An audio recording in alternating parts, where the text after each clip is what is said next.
I never thought I'd find myself in a situation like this, but here I am. It's like some bad soap opera, only I'm living it. My wife Emma and I have been together for almost a decade.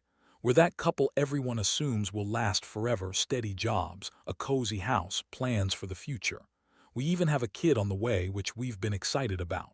I was counting down the days until the baby arrived, feeling a mix of nervousness and happiness. Everything was supposed to be perfect. That was until last weekend, during what should have been a celebration, my sister's baby shower. It was held at our family cabin, a place where we all go to unwind, away from city stress. Emma was there, my sister, her friends, everyone I thought I knew. I was supposed to be enjoying the day, watching my sister open gifts, feeling the baby kick inside me. Instead, I was just busy keeping a lookout for her. I noticed Emma acting a little too cozy with my brother Mark. At first, I brushed it off. Maybe they were just joking around or I was imagining things. But then, I saw the way she looked at him, that subtle smile, the way she leaned in when they talked, her hand brushing his arm. It wasn't accidental, it was deliberate. My stomach dropped. My hands got sweaty. I felt sick just watching them. I was standing near the food table, pretending to be busy with a plate, when I caught her whispering something that made my blood run cold. I didn't hear everything, but I saw her hand rest on his knee. That's when I noticed something else. Her phone was out, face down on the table, and her fingers kept fidgeting with it. I could see the faint glow from her screen every time she thought no one was looking. My heart pounded. I started feeling that tight, sickening feeling in my chest, like a fist tightening around my stomach. I waited for the right moment, and then I saw her slide her phone into her purse. I made my way over, pretending to be interested in the conversation, but I kept my eyes on her. I slipped my hand into her purse when she wasn't looking. Her face went pale when she realized I was holding her phone. I turned it on, and there it was: texts, pictures, conversations. I saw enough to confirm what I'd suspected all along. Emma and Mark had been texting for weeks, probably longer. The messages were explicit, suggestive. They'd been sneaking around behind my back during all our plans, hiding their betrayal like it was some secret game. My knees felt weak. My vision blurred at the edges. I clenched her phone so tight my fingers ached. The betrayal hit me like a punch to the gut. How long had this been going on? How could she do this, especially now when I was counting on her? My sister's shower, the happiest day of her life, turned into a nightmare in the blink of an eye. I wanted to explode, but I stayed calm, only because I knew I had to confront her face to face and get some answers. I tucked her phone into my pocket and walked away, feeling my pulse race. I needed to think, but every step I took toward the cabin felt heavy with dread. The joy that had filled that day was shattered. I knew I'd find out everything I needed to know soon enough. Emma's secret was out now, and I was furious. I sat in my car for a few minutes, just breathing, trying to steady myself. When I finally stepped inside, I saw her sitting alone on the porch, her face streaked with tears. She looked so vulnerable, so exposed. That's when I realized this wasn't just about betrayal, it was about me losing the trust I thought I had. She looked up as I approached, her eyes pleading. "I can explain," she whispered, voice trembling, but I knew better. I'd already seen enough. I didn't say a word. I just handed her the phone and walked away, feeling my fists tighten. Whatever came next, I knew I wouldn't be the same after this. "Would you like me to continue with the next part?" I didn't stay long after that. I just handed her her phone, eyeing her as she stared at the screen as if it would somehow erase what I'd seen. I felt a burning anger rising in my chest, but I kept my voice steady. "We need to talk," I said, voice low but firm. She looked like she wanted to say something, but the words dissolved before they could come out. Instead, she just nodded, her face pale and eyes filled with desperation. I went outside and sat on the porch steps, trying to piece together what I just uncovered.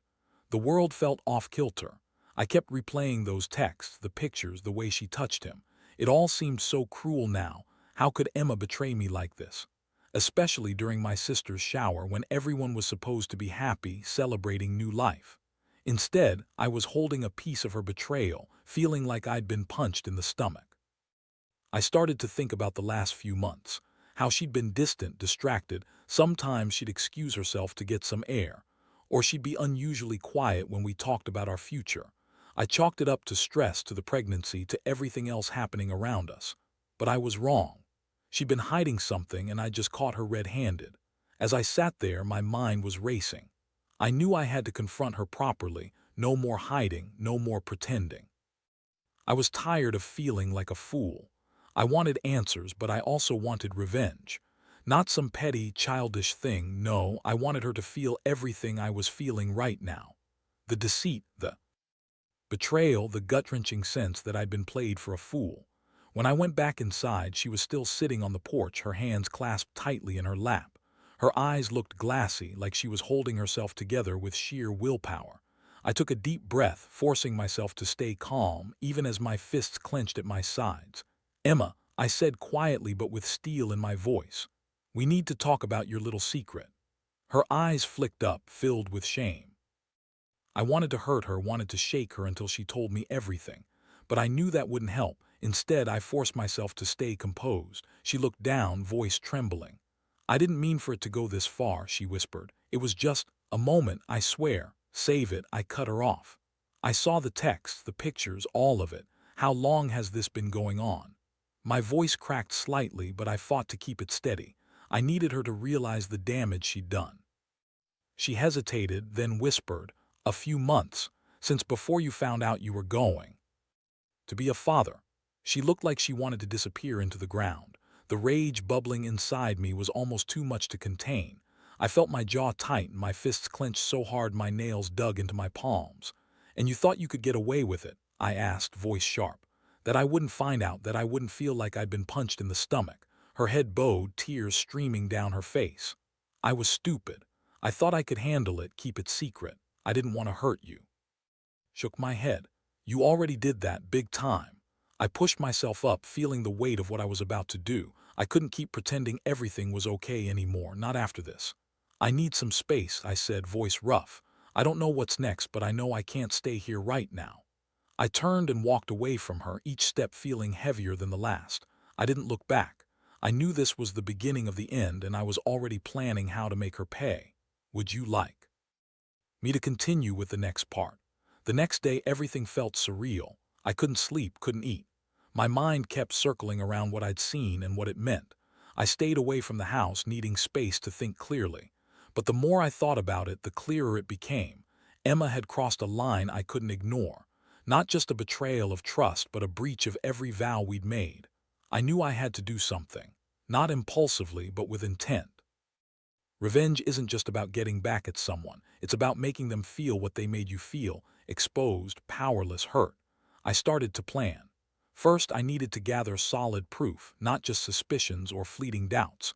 Her phone had been the key, but I couldn't just leave it lying around. I wanted her to realize I knew everything, that I'd seen her sneaking around. I decided I'd set up a little trap, a way for her to slip up again and leave something behind that I could use. I knew she'd be tempted to hide her phone or to try to erase evidence. So I took her purse, kept her phone, and hid it in my car. I replaced her with an old, cheap flip phone I'd bought online, something that looked real enough but wouldn't have her incriminating messages. That night, I waited until she'd gone to bed. I went through her stuff carefully, making sure the fake phone was hidden just enough to be found if she looked for it. Then I left her the real phone, claiming I was returning it after seeing something that upset me. Honestly, I wanted her to think I didn't know everything yet. The next morning, I watched her from a distance. She looked anxious, fidgeting, and acting guilty.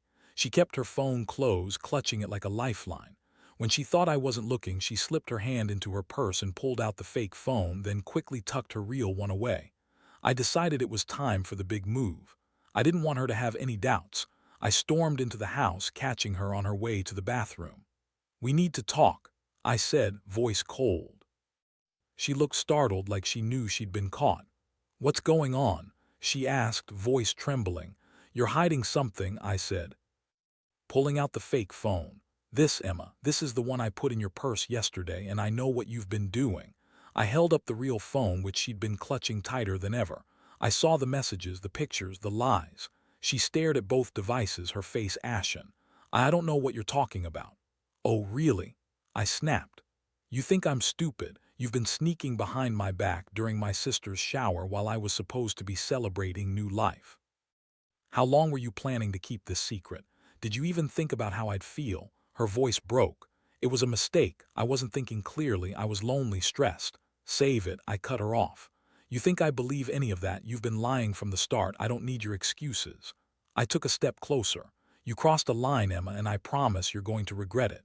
She looked around, tears brimming in her eyes. "Please," she begged, "don't do this. I love you." "I swear I'll stop. You don't get to say that anymore," I told her sharply. "You chose to cheat. You chose to betray me, and I'm done pretending that I can trust you again." I paused. "But I'm not just going to walk away. You're going to wish you never crossed me." Her shoulders trembled as she tried to hold herself together. I knew I'd pushed her to her limit, but I didn't care. She made her choice, and now she had to face the consequences. I reached into my pocket, pulling out a set of keys I'd taken from her purse earlier. "Here," I said, handing her the keys to her car. "Take your stuff, you're leaving today." She looked at me, eyes wide and red. "You're serious?" "Dead serious," I said, "and I want you gone for good." I paused, voice dropping slightly. "Don't come back, Emma, not unless you want to lose everything." She hesitated, then nodded slowly. "Fine, I'll go." As she grabbed her purse and headed for the door, I felt a strange mix of relief and emptiness. I'd done what I had to do. Revenge wasn't about hatred, it was about reclaiming what was mine. And now, I was about to start a new chapter without her. Would you like me to continue with the next part? The house was silent once she left.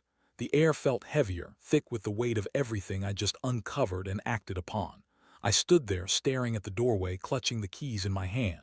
My mind was racing. Part of me was numb, another part furious. I knew I'd won this round, but the ache in my chest was real. It felt like I'd lost more than I'd gained. I took a deep breath to steady myself. I needed to look forward, to figure out what comes next. I planned carefully, but I also knew Emma's leaving did mean the betrayal was over. Not really. It was just the beginning of a whole new chapter, one where I had to rebuild trust in myself and in the world I thought I knew. I started packing her stuff to make this clean break official. I didn't want her coming back, not even for a talk. As I sorted through her things, I kept replaying her face when she realized I wasn't fooling anymore. The guilt, the desperation, part of me felt a sick satisfaction from seeing her like that, but mostly I just felt exhausted. I placed her belongings in a box, then grabbed my phone. I knew I had to notify her family, especially my parents who had always trusted Emma. I didn't want them to hear about this from anyone else. I called my dad first, voice steady but strained.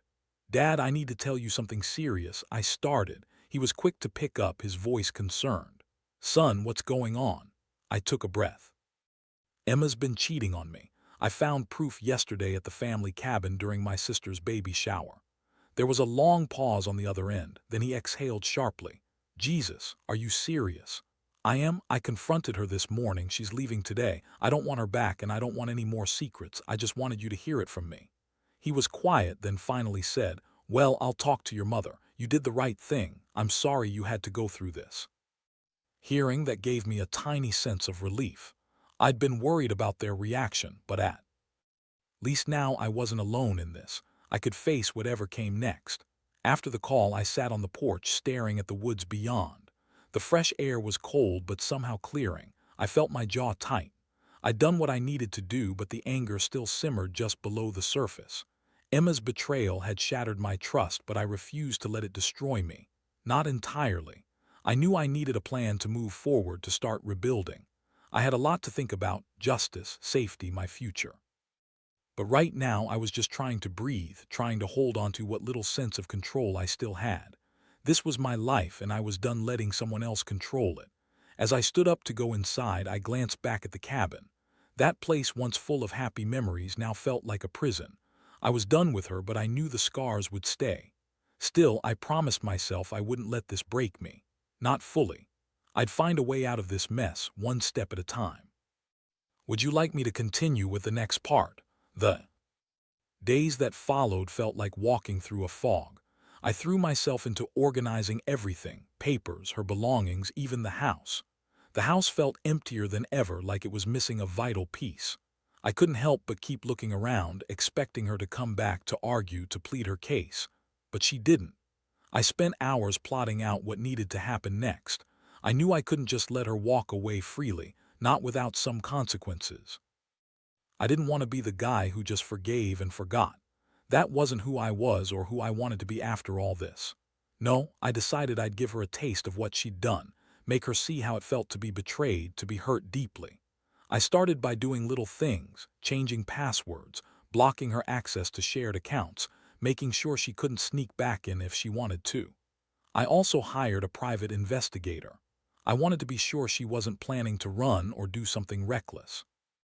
Honestly, I wasn't sure what I'd do if I caught her trying to come back, but I wanted to be prepared.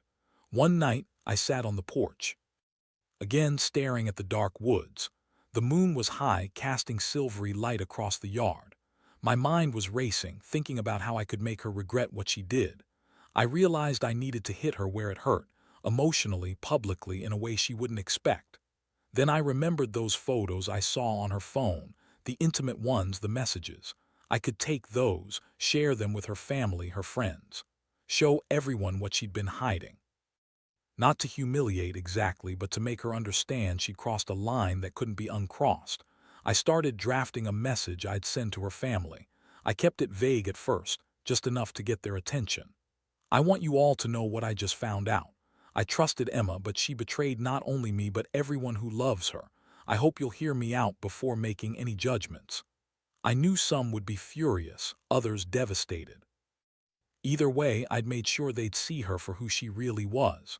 The next morning, I drafted the full message along with the photos. I was nervous, but I knew this was necessary. I couldn't let her lie. Her way out of it, not anymore. I added a line about how I was going to move on, that I was done with her games and her lies. It felt good to take control of the narrative. I sent the message and waited. The response was immediate. My phone started buzzing with calls and texts from my parents, friends, even distant relatives. The shock, the anger, they were all there. It wasn't easy hearing some of the reactions, but deep down, I knew I'd done what I had to. Emma called me that evening, voice trembling, pleading. "Please, let's talk. I can fix this." "No," I cut her off. "You had your chance. You chose to cheat, to lie. I'm done. I want nothing to do with you anymore. Don't call or come near me again." The line went dead. I felt a strange mix of relief and emptiness. I'd finally taken the decisive step I'd been planning. She was out of my life now, and I was determined to rebuild from the ashes. That night I sat on the porch again and stared at the stars. I knew this wasn't over. Revenge isn't just about one act. It's about reclaiming your dignity, your peace. I might still be hurt, but I was also stronger than I'd ever been. I'd faced the worst and come out the other side. Would you like me to continue with the final part? The days after I sent that message felt like the calm after a storm, even if it was a hollow sort of calm. I knew I had finally cut her loose, made it clear I wasn't going to be played anymore. Honestly, it was a relief in some twisted way, not because I liked hurting her or because I enjoyed revenge, but because I finally felt like I was regaining control. I went to the courthouse and filed the papers for separation. I handed her the keys, packed her belongings into bags, and left them on the porch. The finality of it all hit hard. I was officially done. I watched her drive away that evening, her figure small in the rearview mirror, and I felt a strange sense of victory. Not triumph exactly, but a quiet sense of reclaiming my life. That night, I sat in the quiet house, listening to the wind outside. My stomach was knotted, but my mind was clearer than it had been in months. I thought about everything I'd been through, the betrayal, the pain, the moment I realized my marriage was over. It hurt, yeah, but it also woke me up. I'd been asleep in a relationship that was built on lies. Now I was awake, and I refused to go back to sleep. I spent the next week cleaning up, organizing, starting fresh. I changed my phone number, blocked her from social media, and made sure there was no way she could reach me if she tried. I didn't want to be caught off guard again. I also reached out to a counselor, needed to talk to someone who could help me sort through the mess inside my head. One thing I realized during all of this is how important it is to value yourself. I've been so focused on being the good husband, the faithful partner, that I lost sight of my own needs. I learned that sometimes you have to cut your losses and walk away. No matter how much you love someone, if they betray you repeatedly, you owe it to yourself to walk out of the wreckage. Now I'm slowly rebuilding. I've started dating again cautiously, but I'm learning to trust myself first. I've also become more aware of red flags that I used to ignore. The biggest lesson: never ignore gut feelings. If something feels wrong, it probably is. Trust your instincts no matter how uncomfortable it makes you. Looking back, I realize I've grown stronger because of this. I didn't let her betrayal define me. I took the pain, the anger, the disappointment, and I used it to move forward. I wish her well, honestly, because she's out of my life and that's all I need. So if you're ever in a situation where you feel betrayed, remember, you don't have to stay in the wreckage. You can choose to walk away, rebuild, and find something better. It's not easy and it's not quick, but it's worth it. Your peace of mind is worth more than any apology or explanation. And as for me, I've got a new perspective now. I'll never let someone's betrayal break me completely.